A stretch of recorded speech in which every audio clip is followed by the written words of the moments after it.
question. Operation Warp Speed. I'll never forget in the early discussions we had with the FDA, CDC, there was squabbling within the bureaucracies about how we were going to get this effort made that we all knew even at that time, with the peculiarity of the disease, it was going to be the real light at the end of the tunnel.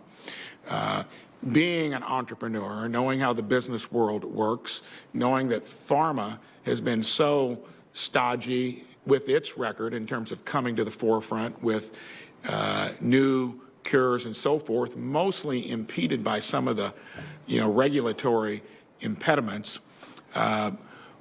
Will you acknowledge that that was probably the most important variable in this whole tough journey with COVID-19, that we broke the paradigm of how things normally work by galvanizing, pharma to come up with vaccines that took basically 1/4 to 1/5 the time, predicted before?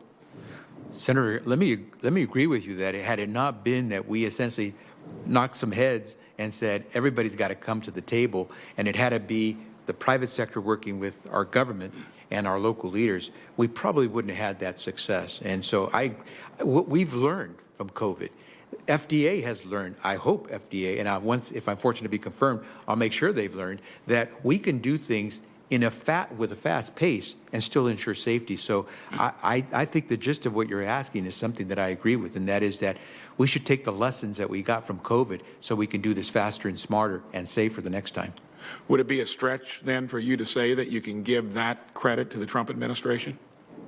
Certainly they worked on very hard, and it was a whole of government along with the private sector response, and there are a lot of people to thank. But without the work that the previous administration did, we would certainly not be here. Good. Now let's get to the part